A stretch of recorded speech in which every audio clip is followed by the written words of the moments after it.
Hey, what's up, good people, man? It's your guy, Aaron McGee, and you are tuned into another episode of Fatherhood is Dope, the podcast. Man, I'm so excited. Per usual, like I say, all of my guests are special, but this guest is special because he's a friend of mine, a brother, a son of Nashville, man, and beloved by the community.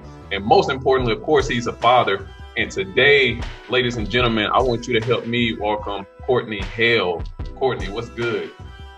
What's going on, brother? Appreciate you having me. Oh, for sure, man. So Courtney has a special title, man. He is the Chief Hope Dealer. We're gonna get into that, but he's the Chief Hope Dealer of the Knowledge Bank. And we're about to jump right into it. Today's episode really is about financial literacy and how dads can talk about finances and wealth building and money management with their kids. I told Courtney, I'm telling you now, Courtney, I don't want to put my foot in my mouth about anything. So I really want to take this opportunity, man, to kind of I got my questions here, they ready, but I need you to help really own this conversation, man, because I've talked about a lot of topics on the podcast. A lot of them are really kind of abstract. And some of them, deal with emotional stability and how to deal with co-parenting and things of that nature. But this topic of finances is something that's so practical that dads can put into use immediately. So, man, I'm leaning into you, and I want you to just jump in, man. Tell us about the Knowledge Bank and how you get a title like the Chief Hope Dealer. Yeah, man. So Knowledge Bank, we're a social enterprise, and our mission is to improve the financial literacy of the next generation. We realized that there was a huge gap in the development of our young people. We're teaching kids math and science, STEAM, arts.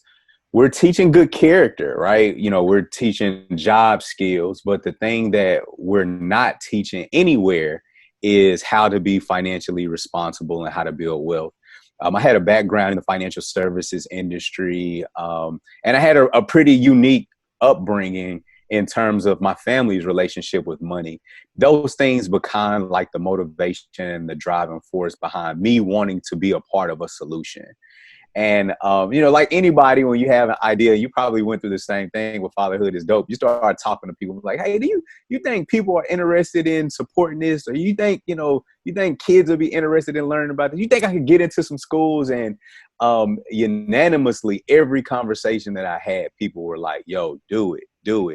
And that became the beginning of Knowledge Bank.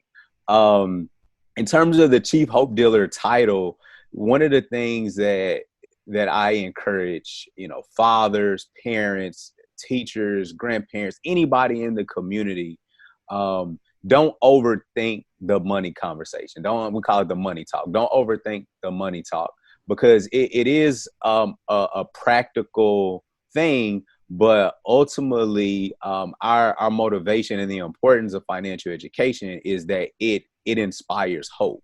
Yeah. Right. There are a lot of people who live in certain circumstances, a lot of which are influenced by poverty, and they don't dream, they don't imagine, they don't think about what if, they don't adventure, and they don't do that because of their circumstance. And a lot of the time that circumstance is influenced by money.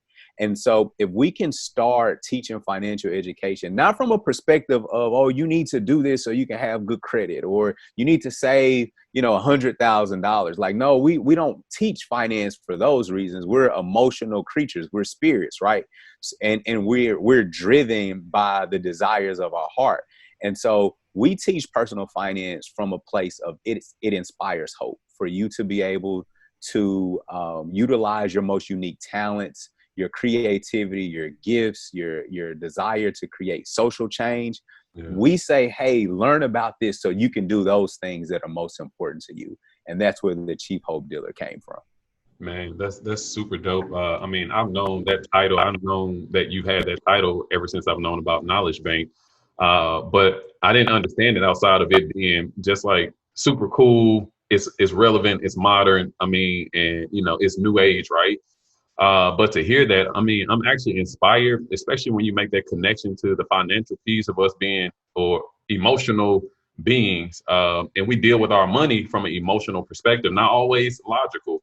And so when you talk about having those resources, money as a tool to do the things that your heart desire, to build the businesses and to support the organizations and the causes that you believe in. I mean, not to mention to, express yourself through fashion and a number of other things that finances allow you to do, man. That's like really dope. And so yeah, I'm tapped in, so I appreciate that. So, and I'm talking from the perspective of someone that's over the age of 30, that's college educated. I'm right in the middle of my adult life, right? And so, from the knowledge bank perspective, you have a specific target of youth under the age of 18. So, why is that significant to teach uh, folks under 18 about financial literacy? Yeah, it's really inspired by a quote from Frederick Douglass. He says that it's easier to build strong children than to repair broken men. Yeah, that's good. And you think about the older we get, sometimes we can be kind of stuck in our ways, not really looking to change or learn anything new. But more than that, I believe the older you get, you just may be in a circumstance that doesn't allow you to make a monumental change because of your commitments as husband, wife, father, the neighborhood you've chosen. And this doesn't even have to be a poverty thing. You can be a family that's making $250,000 a year, but you've chosen to live in a certain county, a certain neighborhood. You and your wife drive certain cars. You pay for a certain type of private school, and, having to make a decision that says, hey, we're going to start living off of our assets versus taking our income to pay our bills. You really can't move, when you've made those commitments. But when you talk about young people who are completely void of any commitment, right? They're just out here. So we can start from a blank canvas.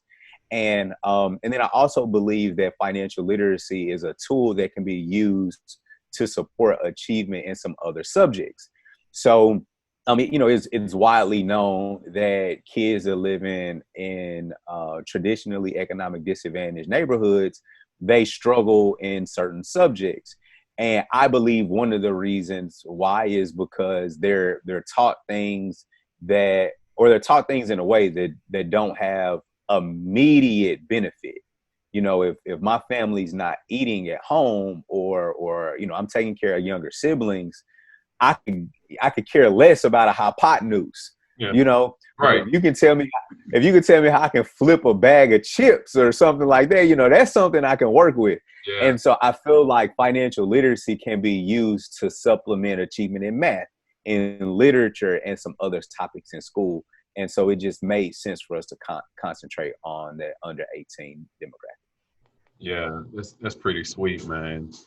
There's some subcontext. I really wanted to get into the art of the flip, man. So Let's talk about it. The subcontext is that I'm working with you on a project where you guys are providing this type of knowledge to like interns around the city of Nashville, right? So, and a part of that online module that you guys are doing, you're talking about the art of the flip. And I've learned a lot of being the person behind the camera, like recording these things. So I'm interested to know, like, your take on the art of the flip. Can you make the art of the flip make sense? You alluded to it. We're talking about students may be more interested in learning how to take a bag of chips and flip it.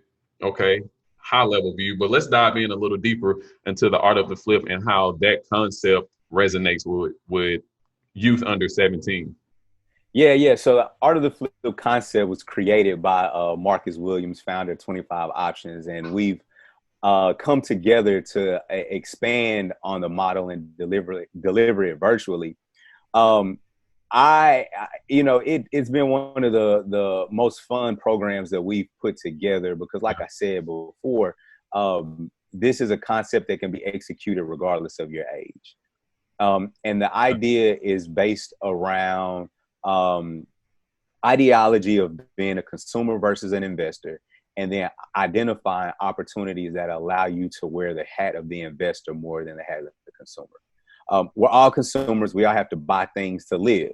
but the things that we're buying were created or owned by somebody else who are charging a markup on those products or services that we're using. Those people are investors.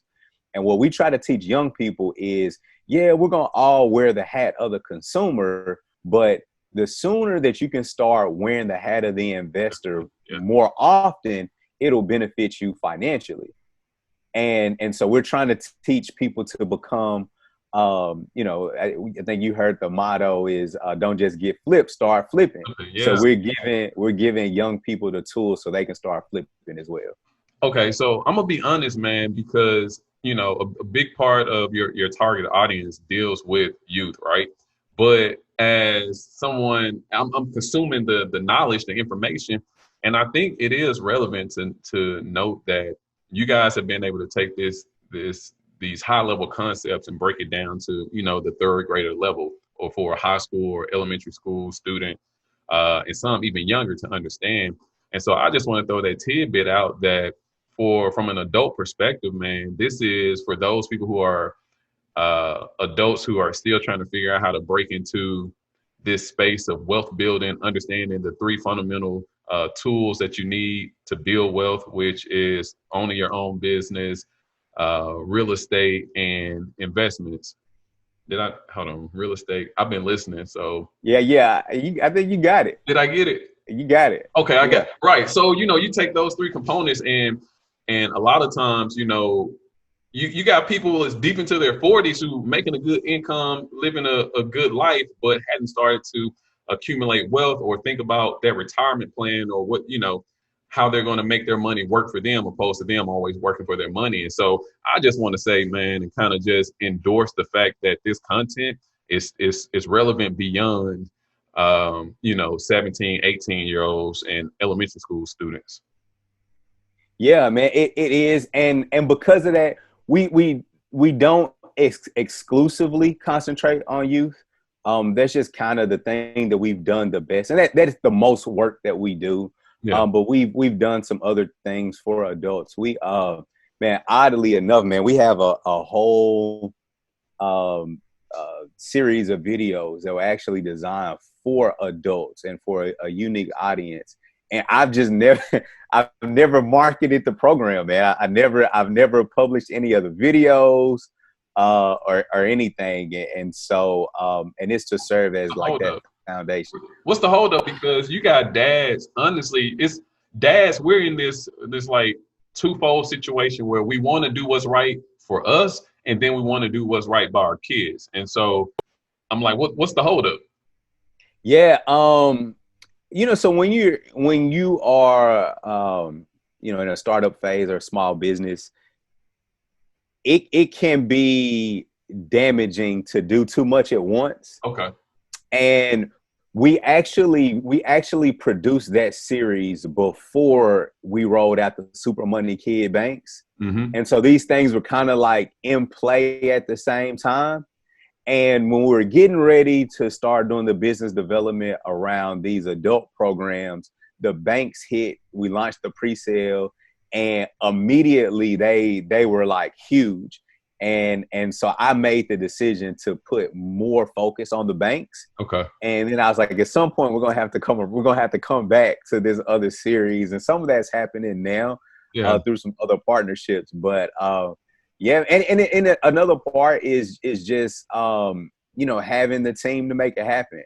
I think through the work that we've done this summer, we've seen just how fluid that has been, and how when you bring people together to do something great, it just happens really organically and really smoothly, to where you don't have a lot of the hiccups if you're trying to do a lot of stuff with just one or two people. So it's coming, man. It's coming. We're gonna drop it. It's coming. Hey, and I'm telling you, I'm over here waiting. You mentioned the Super Money Kids Bank. Is that the product that you have behind you?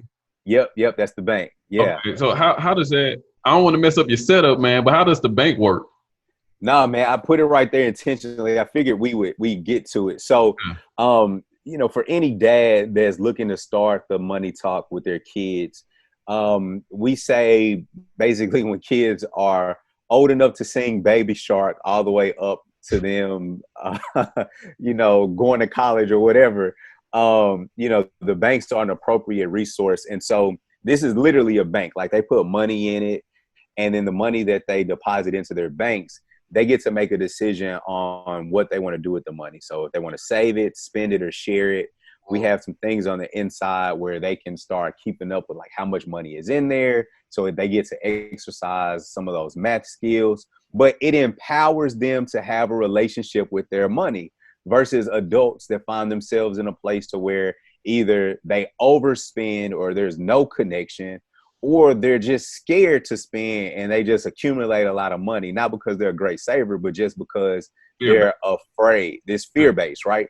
And so this is empowering, it's educational, it teaches students to have a plan, it lets them understand what to do with their money. Like kids get like, what do I do with it? The only thing that most people know that they do with money, most kids, is that they spend it. Yeah. But there are other things that you can do with your money. You can save it.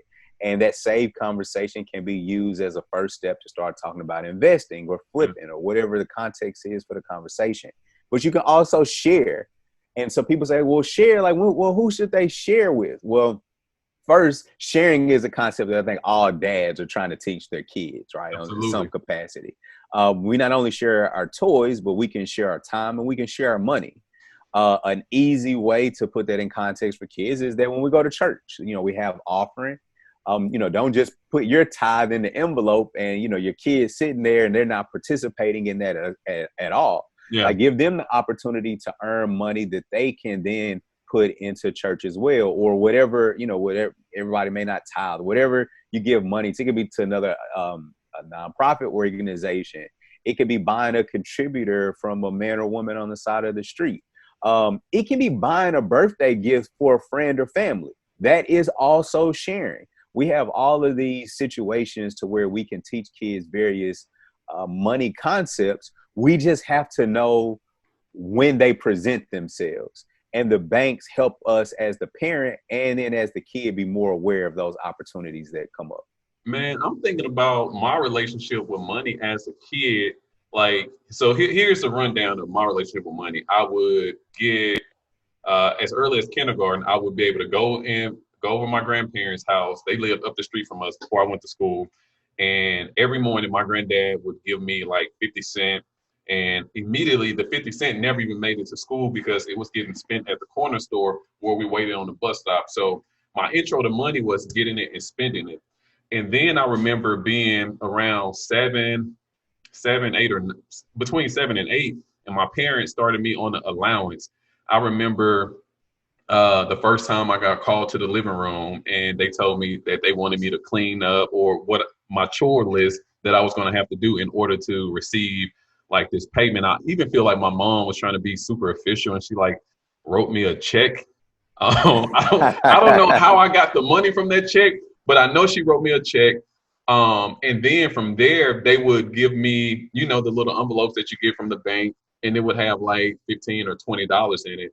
And I was just enamored that I was getting this cash, but I'm realizing that they taught me how to work to earn the money, but not necessarily putting the rules or the principles in place around like, this money is a tool. Here is what you can do with it. Here is how you treat money versus how money treats you or how money works you. This is how you make this money work for you. And so I'm wondering, like, I can't really pinpoint, not to discredit my parents. Like they showed me a work ethic. They showed me how to make money, but I'm not sure if they taught me like money lessons. And I'm trying to see like what type of lessons did you actually learn as a youth around money? Yeah. So, the biggest lesson that I learned was, it was indirect. It was, I knew that I didn't want to be poor. Yeah. And I think that was the most important lesson that I learned. Like we got to do something different. Me too. Hold on. What do you define as poor? Because poor has different definitions depending on where you're from, geographically. So is your poor like you wanted to be able to buy the shoes that you wanted when you wanted to, eat out when you want to, not be check to check? And because some poor is like we live on the street, we don't have a roof over our head. So right. What was your context for poor? Yeah, so my experience was our money struggles were such that they were the core of all of our conversations, Yeah. disagreements, and our movement, right? Yeah. So I have these random little stories that I remember from my childhood, but I remember one Halloween wanting to go to a haunted house with some of my other family members. We couldn't go because we ain't had no money. It was All hard. right. It's like stuff like that. But I also remember living, the lights was off, right? Yeah. I Yeah. remember kind of the whole rob Peter to pay Paul type of thing. Yeah. We had that experience. I remember in high school having extracurricular activities to go to, and being afraid to drive the car for fear of running out of gas, right? Wow. So and I try to be, I do try to be sensitive about using the word poor, because it does have such a wide range of what that can Yeah. mean. And But I no, also think, that's first world poor. What you're talking about, though. yeah, it's Yeah. first world poor for Yeah. sure, for sure. Like And it's we were relevant. never homeless. Yeah. I mean, there were times where we lived with a family member Yeah. for sure, but we had housing, we had shelter. I never had to worry about if I was gonna eat or not. Yeah. Yeah. But okay, but to your point, you're saying that the lessons came indirect based on the type of lifestyle Yeah, that man. you're living. Because and like my parents at the time, you know, they're divorced now, but I felt like everything that they used to fight over, there was money involved. Yeah. And it was just crazy. And so I knew that, I knew, one, money is important. So I need to figure, I know that based on what's happening with them back there, like money is important because they fighting about it every day. Yeah. So I need to figure it out. And then I also don't like that we're not able to move the way that I want to move, you know, or even the way that my parents wanted to move. I had two parents that were aspiring entrepreneurs in different ways. They both had big dreams, and together they weren't able to pursue those dreams. Yeah. And and when one person did step out to kind of try to do their own thing despite what was happening at home, like, it was catastrophic. And again, getting back to hope and the role that hope plays in financial literacy, you know, our aspirations are the most valuable thing that we have in life. And to not be able to step out and to pursue your talents, that's tragic. And so I knew that I didn't want that experience. I did not want anything being an obstacle to me doing the stuff that I wanted to do. Yeah. That's love, man. So you go back to this it's a kids money banking system. What's the name of it? Yeah, so it's the Super Money Kid Bank, Super Money Kids Bank. and it has a section for saving, spending, and sharing. Yeah, so just getting on that savings piece, man, I'm just thinking about so many people in the US adults who don't have savings accounts, and you want to teach this principle to kids, you know. I mean, what are your thoughts on how do we kind of right side that ship for adults who don't practice savings, who don't have an emergency fund, who don't practice those three steps? Most adults are, you know, consumers. You talk about the art of the flip. Most adults are getting a paycheck and it's going back out. From a consumer's perspective, they're not investing it and they're not even saving a percentage of it for themselves. What's your thoughts on that, man? Like, how do we get that? How do we get people to invest in self just by savings alone? That's my favorite question to answer in doing this work. And I am sympathetic to the feelings that exist, and understanding that people may not have always been taught and may not be doing things correct themselves. Yeah. And that can be, that can create some apprehension around teaching your kids, right? But to that, I say, there is not another virtue. There's not another behavior with our kids, and we're like, oh, I didn't do that well, so I'm not gonna teach my kids, right? Mm-hmm. Like, you know, we didn't, you know, there's not a time where, I didn't always study for math when I was in high school, so I'm not going to teach my kids to study for school because I wasn't good at it. We don't do that. We don't say, you know, I remember a time that I drunk out of a friend's cup, and I got sick just like them. And we don't teach we don't say, well, I'm not going to teach my kid not to practice hygiene or to be clean or to protect. We do those things anyway. And we have to have the same approach to money. Just because we may not be good at it or we may have made mistakes, that is not a get out of jail free card to not have to talk to your kids about money. Yeah, It actually creates a great opportunity, because the times that our kids listen to us the most is really when we're come from a place of vulnerability, and we say, hey, I actually didn't do this very well, but I want you to be better than I was with this. Man, and you know what's so interesting is that when I hear this concept, it reminds me of my relationship. I'm almost 4 years older than my younger brother, the one that's closest to me in age. And in 4 years, that's a whole high school career, that's a college career. You can make a lot of mistakes. And literally, I made all of the financial mistakes, man. I mean, from having my first job, and of course, just all my checks were going straight to the mall. And I remember mismanaging my checkings account as a 16-year-old because I didn't understand my relationship with money either. And my brother was there to watch it all. And by the time his cycle came around and he engaged in his relationship with money, I mean, he approached things completely differently, and he had a better shot because not because he just knew all of the right things. He just saw so many mistakes that I made around finances and decided to avoid it. And so much so that even to this day, I mean, financial literacy is super important to him. I mean, I'm actually doing this episode because I really want to take the credit, but he was like, dude, you got all these episodes and you really hadn't addressed financial literacy for dads and for kids. I'm like, it's on my list. and so but financial literacy is super important to him, and he wants to see folks, children, families break free of generational poverty. Whatever that poverty looks like in your family, even the mindset of poverty, and really just owning your relationship with money, man. I want to talk about Ever a little bit, man. So there's like this video of you, her, and Disney, and talk to me about it, because I got the video. I'm actually gonna play the video like right here in the podcast. This is where we stop and play the video. So let's just play the video. Gonna buy what's called stock in an airline company. So you did in real life? Yeah. So you did your airplane study at school the other week. So we're gonna buy an airplane stock.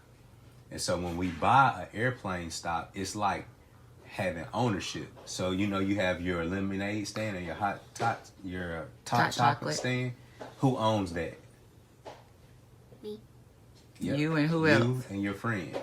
Right? The squad. Y'all own that. And You're kidding me. So all of you guys own a piece of the top chocolate stand and a piece of the lemonade stand. So what we're going to do is we're going to buy a piece of the airline company. And do you remember? You remember which airline you flew? Your first time? When we went to Atlanta? Plane. You remember what the name of the company was? Started with it. You may not remember. It's called Southwest Airlines. You remember Southwest? And so what we're gonna do is we're gonna buy a piece of Southwest Airlines, and we can do it from our phone. So press that one right there. This one? Yeah. And we'll press right over on this side. This one? Yeah. So you're gonna take a little of your savings money to buy for who? Your what self? Your future self. And so you know what that says? Bye. And then what about you see that? You reading? All right. Come on through. What did you say for your analogy for stock is sending your money off, right? Sending your money off and it comes back with its money friends. Oh, okay. What do you think about that? Think you want to send a few of your dollars off and then come back with some extra friends? Oh, look. Signing. All right, so we're gonna buy. So we're gonna buy 0. Just do one share. Do one share. And then, Is it? yeah, here, that says review. Okay.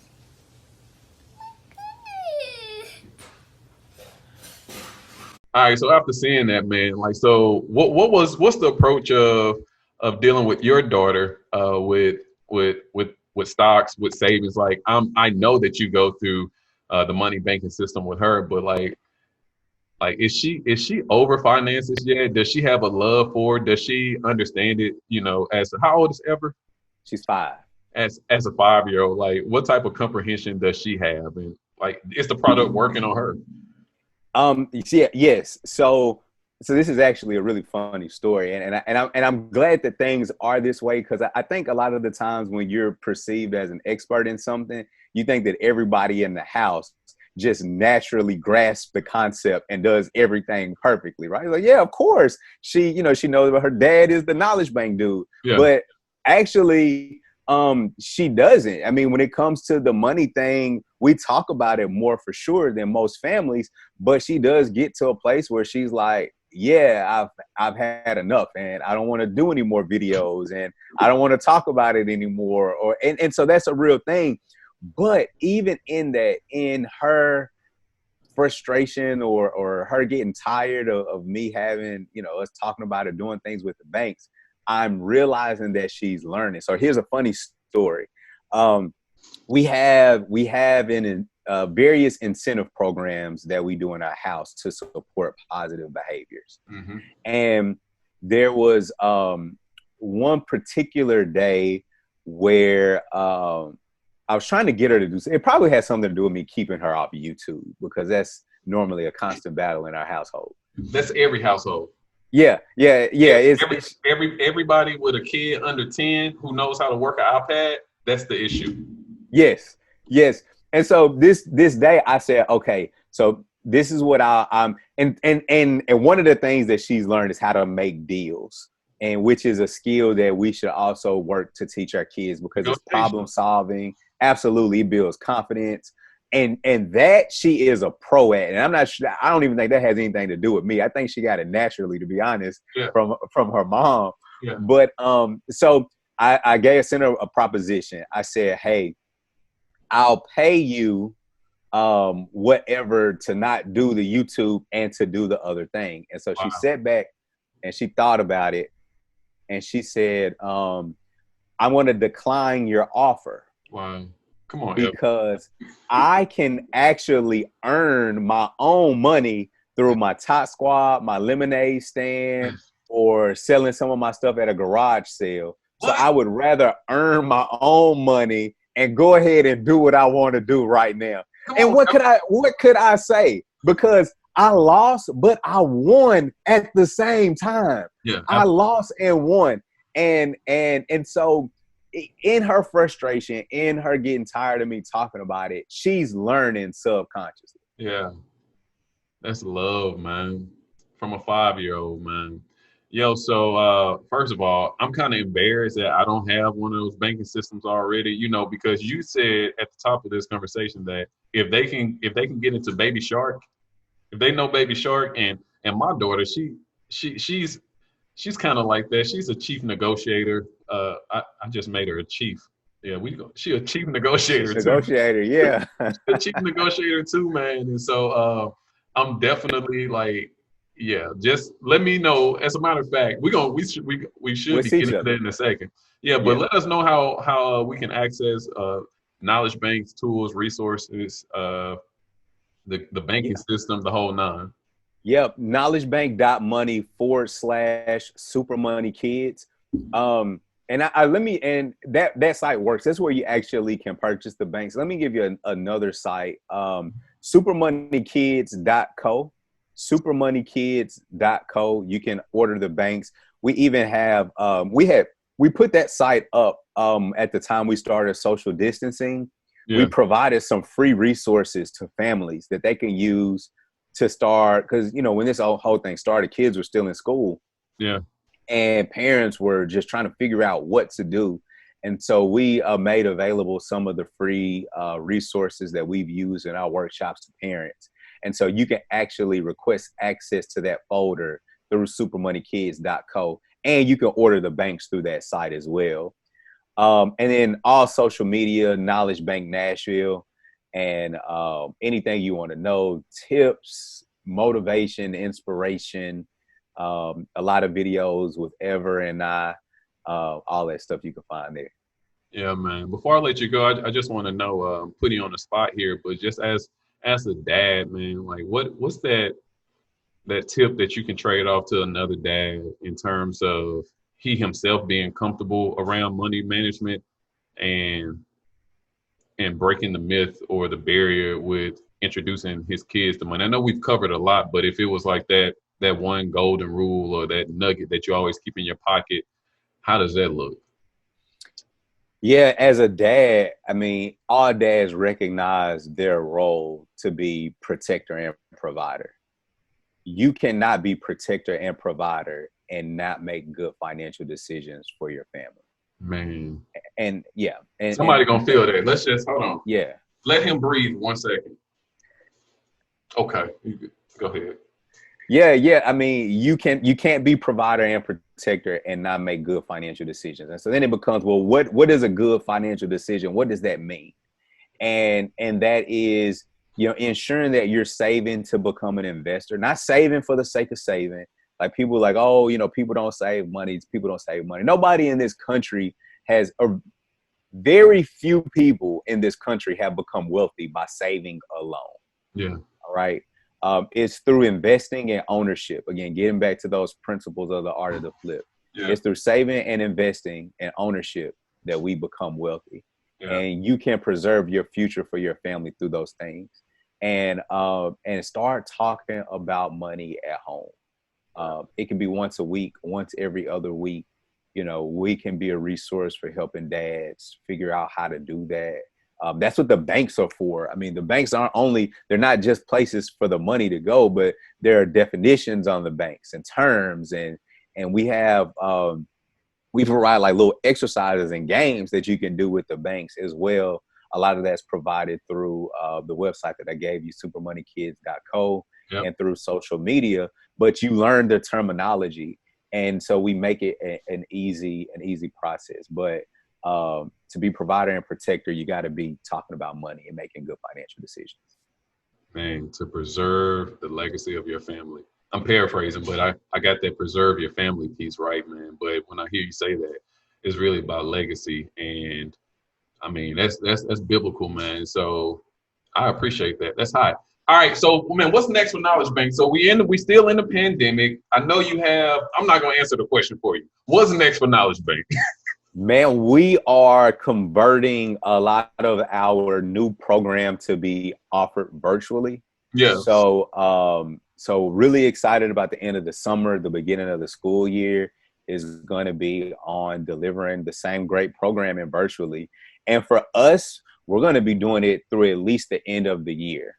And so I think that, I hate social distancing. I hate the reason why we're having to do it. People are sick and people are losing loved ones.